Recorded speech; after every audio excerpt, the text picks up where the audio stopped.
बहुत सारे स्पोर्ट्समैन हैं और हम क्रिकेट के लवर हैं, तो ये जो आप कह रहे हैं कि अपील का हक इनके पास रहने देना चाहिए, लेकिन मेरे ख्याल से क्रिकेट के जो ये झूठे हैं इख्तियारात इनके पास बहुत ज़्यादा हैं, तो ये बैलेंस मेरे ख्याल से यार इस बात में ना ये बहुत बड़ी बात की है नवाब भाई ने कि ये जितनी मर्जी झूठी अपीलें करते रहें, जो मर्जी करते रहें, असल चीज जो है ना, आपने जो इनको क्रिकेट के लामहदूद इख्तियारात दे दिए हैं और आईसीसी जो है वो बीसीसीआई बन चुका है, उसको खत्म करना है। और उसके लिए Pakistan cricket board, Bangladesh cricket board, Sri Lankan cricket board, ये जो छोटे क्रिकेट बोर्ड हैं, इवन पाकिस्तान एक बड़ा है लेकिन इंडिया के सामने अगर ये अपना एक ट्राइका बना लें और खुद मुत्तहिद हो जाएं तो मेरा ख्याल है आईसीसी दबाव में आ सकती है। मेरे ख्याल से क्रिकेट का नुकसान कर रहे हैं। देखें, इसमें वक्ती फायदा शायद किसी एक फरीक का हो, लेकिन एंड ऑफ द डे इससे आपको पता है स्पोर्ट्स या गेम क्रिकेट सफर कर रही है, तो मेरे ख्याल से ये नहीं होना चाहिए। ये जो इख्तियार है पूरी दुनिया के जो बोल्ड कर दिया, देखिए इसी तरह बेईमानी करके बोल्ड कर दिया जी इस अपना मक्कार बॉलर ने। आप देखें किस तरह से पहले इन्होंने बाहर गेंद टर्न किया था, अंदर लेके आया। सब ये मक्कारी नहीं, चीटिंग ना कहूं तो उसको मैं क्या कहूं कि आप इस तरह से यार क्रिकेट में आप चीटर कहे, आप जेंटलमैन्स गेम रह गई है। मुझे बताएं कि दो तरफ गेंद टर्न कर रहा है, पहले उसको पक्का किया कि बाहर टर्न हो रहा है, फिर अंदर कर दिया। नवाब मुझे कहा ये ज्यादती है प्लेयर के साथ। आउट हुए शेहोब, तो मुझे मेरा ख्याल है कि ये टूर्नामेंट इनका कोई अच्छा नहीं गया, और अब जो इसके बाद बैटर आ रहे हैं हेटमायर, उन पे काफी ज्यादा डिपेंडेंट है वेस्ट इंडीज की टीम। अगर वो यहाँ से टीम को लेके चलते हैं तो काफी अच्छा। मैं कुछ ज्यादा नहीं कहता, मैं कहता सिर्फ सेंचुरी करे। अगर सेंचुरी कर जाए तो मेरे ख्याल से इससे ज्यादा फिर और क्या हो सकता है। इससे ज्यादा बनता भी नहीं। उनसे क्विक फायर 50 की तो एक्सपेक्टेशन है जी। मैं भी कह रहा हूँ 2 बार 50 कर ले, कोई मतलब कोई ऐसा रोला 2 बार हो जाए तो फिर तो आपको पता है। नवाब भाई हेटमेयर ने भी जो जिम्बाब्वे के खिलाफ इनिंग्स खेली थी वो फ्लॉलेस नहीं थी, उसमें उनके कैचेस ड्रॉप हुए थे। इंडिया की टीम ज़ाहिर है जिम्बाब्वे से तो बहुत बेहतर टीम है और इनकी बॉलिंग लाइन भी बहुत अच्छी है। अगर आज वो 30 गेंदों पे 50 भी बनाते हैं, बहुत अच्छी इनिंग्स खेलाई जाए। देखें, जब आप रन्स करने जाते हैं या मारने जाते हैं तो इसमें कई दफ़ा आपको होता है कनेक्शन अच्छा भी नहीं होता, लेकिन ये है कि उनका इंटेंट पॉजिटिव है, काफ़ी फॉर्म में भी है। तो जिस किस्म के जिस पाए के बैट्समैन हैं, तो मेरे ख्याल से वो उनसे अच्छा एक्सपेक्ट करना चाहिए, और वो फॉर्म में भी अच्छी हैं। तो देखते हैं अब कैसे बॉलिंग करते हैं। फॉर्म में अच्छी है, फॉर्म में अच्छे हैं, अच्छी फॉर्म में अच्छी हैं। अच्छा अच्छे फॉर्म में, अच्छा फॉर्म में, ठीक है। हो सकती है। अच्छा कोई बात नहीं। इंडिया ने जो कॉन्फिडेंस शिवम दुबे पे जाहिर किया ना, मुझे लग रहा है शादाब खान से आज हम थोड़ा सा एक बार इनकी 11 एक बार फिर देख लेते हैं जी। संजू सैमसन है विकेट कीपर, खिलाया उन्होंने, सेम साइड है। और अभिषेक है, किशन, सूर्य कुमार यादव, हार्दिक पांड्या, तिलक वर्मा, शिवम दुबे, अक्षर पटेल, अर्शदीप सिंह, वरुण चक्रवर्ती और जसप्रीत बुमराह फौरन से भर्ती।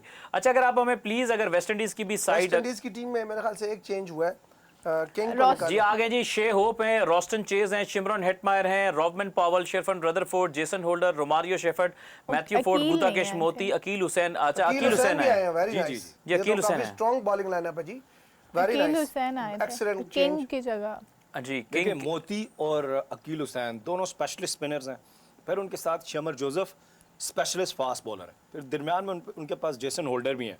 तो ये बड़ी अच्छी बॉलिंग लाइनअप मुझे लग रही है कि इसमें मैंने कहा ना 190 200 तक हुआ तो इस बॉलिंग लाइनअप के अगेंस्ट इंडिया को मुश्किल हो जाएगी। जी अच्छा गठ जोड़ है जी। सबा, आप कैसे देख रहे हो वेस्ट इंडीज की लाइनअप को? आपको लगता है कि इसके अंदर ये पोटेंशियल है कि ये 200 तक जा सकता है? बैटिंग की ऑप्शंस के देखो। हाँ, बैटिंग की तो स्ट्रेंथ है उनकी, थोड़ी बॉलिंग में स्ट्रगल करी थी लास्ट मैच में भी हम लोगों ने देखा था, लेकिन बैटिंग की बात की जाए तो एक लंबी बैटिंग है, लेकिन यहाँ पे सेंसिबल बैटिंग करना होगी वेस्ट इंडीज को अगर 190 और 200 का टारगेट देना। अच्छा, मैं एक चीज देख रहा हूँ, एक बॉलर को, हालांकि इनका काफी परफॉर्मर है, थोड़ा अंडर एस्टिमेट कभी कभी कर जाता है इंडिया, शायद बैटिंग लंबी कर रहा है।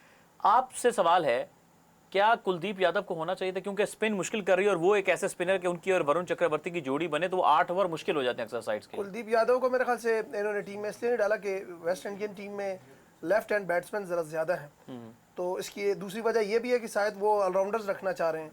अक्षर पटेल को इसलिए भी उन्होंने रखा है कि साथ बैटिंग भी करते हैं, उन्होंने अपनी बैटिंग को भी स्ट्रेंथन किया। नवाब भाई का जो दूसरा पॉइंट ऑफ व्यू है उससे तो मैं एहतरामन इख्तिलाफ करूंगा, लेकिन ये पॉइंट ऑफ व्यू दुरुस्त है कि अक्षर पटेल बैटिंग भी साथ कर लेते हैं, तो वो इसलिए अक्षर पटेल को। हाँ, लेकिन इसमें एक सवाल एक और पैदा होता है कि बैटिंग तो कर लेते हैं, लेकिन ज़ाहिर जो क्वालिटी कुलदीप लेके आते हैं दोनों तरफ टर्न, लेग ब्रेक, जो एक थोड़ा मुश्किल बॉलर होता है, उस तनाजुर में एक सवाल मैं बेसिकली साहब के सामने रख रहा था। गौतम गंभीर मुश्किल फैसला नहीं कर पा रहे।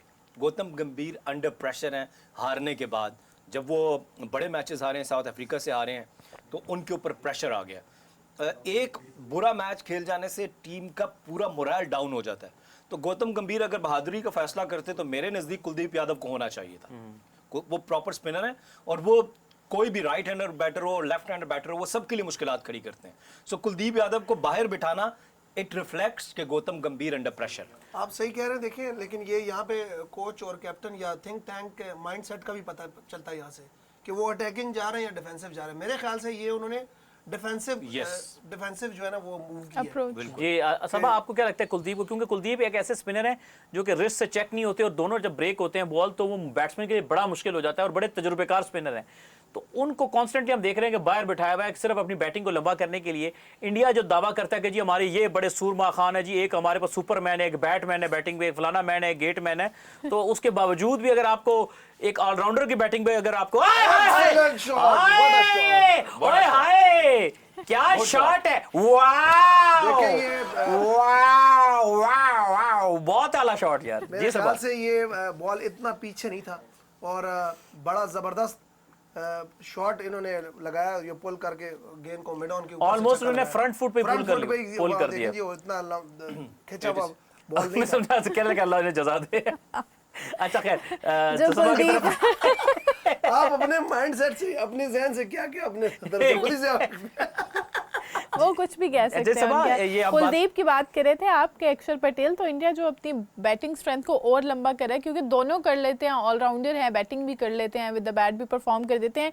लेकिन अगर अटैकिंग क्रिकेट की तरफ देखा जाए तो गौतम गंभीर को यूज कर लेना चाहिए था कुलदीप यादव को एक मैच में। अच्छा जी नदीम यादव, अच्छा कुलदीप यादव। अच्छा वो मैं एक एक देख रहा था कि यार नथिंग टू कंपेयर, लेकिन जितनी स्पीड पे कुलदीप सॉरी ये अपना पांड्या बॉल कर रहे हैं ना, इतनी स्पीड से नए गेंद के साथ शाहीन बॉल करता, तो मेरे लिए एक थोड़ी सी एक वो परेशान 136 कौन? 140 के बीच में मतलब बीच में ना, तो थोड़ा सा ये था एक्सप्रेस पेसर जब आप कहते हैं ना प्रीमियर, फिर वो होता है कि उसका ओवर 140 से नीचे ना है, पहला ओवर ना वो फ्रेश आया ना, पता चले 140 145 खड़क रही हो आपकी गेंद, निकले जुप जुप जुप जुप जुप करके निकले, तो पता चले कि यार निकली वाकई तो थी, प्रीमियर। कल आपने देखा नहीं लास्ट ओवर? जी लास्ट ओवर देखा नहीं था? निकली जी तो मैं थी श्रीलंका बॉल। की तरफ से हूं तो बहुत खुश होऊंगा मैं जी। आसिफ आप दुरुस्त कह रहे हैं अहमर कि आप सिर्फ नाम देने से किसी को बड़ा खिलाड़ी नहीं बन जाते, और आप अगर आज वसीम अकरम को हम स्विंग का सुल्तान कहते हैं तो उनके पीछे उनकी 20 साल की एक ऐसी जद्दोजहद जिसमें उन्होंने पूरी दुनिया के बड़े बड़े बल्लेबाजों को तिगनी का नाच नचाया, तो इसलिए वसीम अकरम स्विंग का सुल्तान है। अगर शाहीन शाह अफरीदी चाहते हैं कि वो वसीम अकरम बन जाएं तो वैसी कुछ क्वालिटीज तो ले आए अपने अंदर, उसमें से तो अभी वो 10% भी वसीम अकरम वाली क्वालिटीज उनमें नहीं अच्छा है। हम ना हीरोज अजीब से बनाते हैं, मुझसे अगर आप पूछेंगे तो ऑन ग्राउंड जो अचीवमेंट्स हैं, जुनेद खान की अचीवमेंट शाहीन से बहुत ज्यादा है। यानी ऑन ग्राउंड अगर अचीवमेंट की बात करो प्रैक्टिकली, मैं ये लफ्ज क्यों कह रहा हूं, मैं इसलिए ये लफ्ज कह रहा हूं, उस जुनेद खान ने फट्टे दुबई की ट्रैक्स पे पंजे मारे हुए हैं, किसी बॉलर के पंजे नहीं है इंडिया पाकिस्तान के। में अब वो तो सीरीज बहुत बड़ी इंडिया है। को बहुत जो अच्छी। उन्होंने जिस तरह आउट क्लास किया, उन्होंने ये विराट और रोहित को। सुरेश रैना, वरिंदर सहवाग और युवराज सिंह, इनके साथ इनको जो मेरे ख्याल से जितना तिगनी का नाच नचाया जुनेद खान ने उस सीरीज में शायद ही किसी नहीं कराया। और दूसरा नवाब भी मैं टेस्ट क्रिकेट से कहता है कि गर्मी धूप और फ्लैट ट्रैक में जुनेद खान ने रिवर्स स्विंग के बलबूते पे नहीं इतनी जान मारी, इतना मेहनती तरह वो। आप फिर मुझे वहीं लेके जा रहे हैं जो मैं नहीं कहना चाह रहा हाँ बिल्कुल कोच के बारे में, वही जी बात कहे है। ना जी कहे, मैं इसी तरह कहें, नवाब भाई, कहें, खुल के कहें। तुझसे कह रहा हूँ कि यार इतना मेहनती जुनेद बॉलर। खान के साथ मेरे ख्याल से पाकिस्तान के क्रिकेट के एक बड़े ही इंतहाई होनहार और मैं समझा कुछ और कहने लगे। बॉलर थे।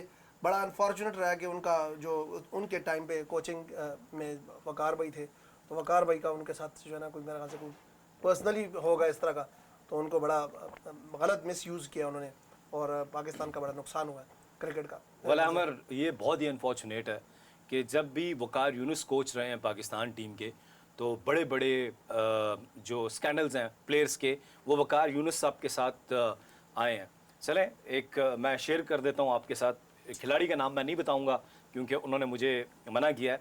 वकार यूनुस कोच थे और मिसबाह उल हक कैप्टन थे, और टेस्ट मैच हो रहा था और वकार यूनुस ने टी के दौरान उस खिलाड़ी को अपने पास बुलाया और उससे पंजाबी में पूछा, तू मेरे नाल है या कप्तान दे नाल है? तो उसने कहा भाई इनके गल करे, दोनों पाकिस्तान की टीमें हैं, दोनों आप पाकिस्तान के हैं, आप कोच हैं, मिसबाह कैप्टन है, तो मैं तो आप दोनों के साथ हूँ। तो कहते हैं मैं उधर से वापस जाने लगा, मेरे हाथ में चाय थी, उन्होंने आवाज़ दी मैं तेरे को पूछ रहे हैं तू मेरे नाल है या कप्तान दे नाल है? तो उस क्रिकेटर ने पास आके कहा वकार भाई तुसी साडे हीरो कप्तान, मैं दोनों के साथ हूँ।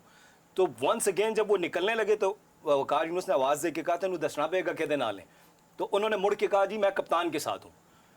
फिर वकार यूनुस ने कहा अब तुम नहीं खेल सकोगे। उस प्लेयर ने बहुत अच्छी परफॉर्मेंस दी हुई थी, वो टीम में रहे, श्रीलंका टीम चली गई।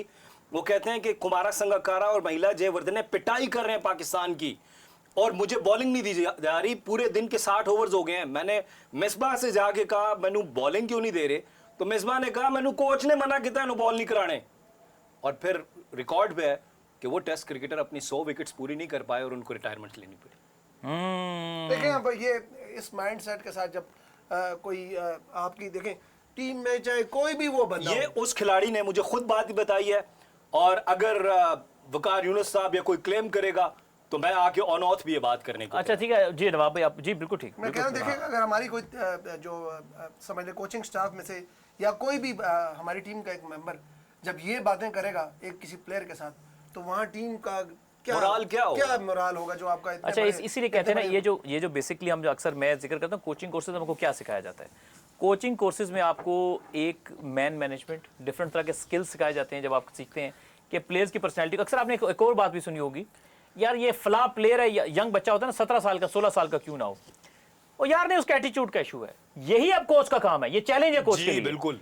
कि उसकी दुनिया में ना मुख्तलिफ तरह की शख्सियात होती हैं। मैंने कोई किया हुआ कोचिंग कोर्स है, मुझे पता जी, है, बिल्कुल आप ठीक कह रहे हैं। हाँ। मगर यहाँ पाकिस्तान में असल में माइंडसेट का प्रॉब्लम है। हाँ। देखें एक अगर फर्ज करें लेट से वकार यूनुस या किसी बड़े ग्रेड्स की बात करें जो हमारे पाकिस्तान टीम के रहे हुए हैं, उनके दिमाग से वो चीज़ निकलती ही नहीं है कि जी हम फास्ट बॉलर रहे हुए हैं, हमने जी।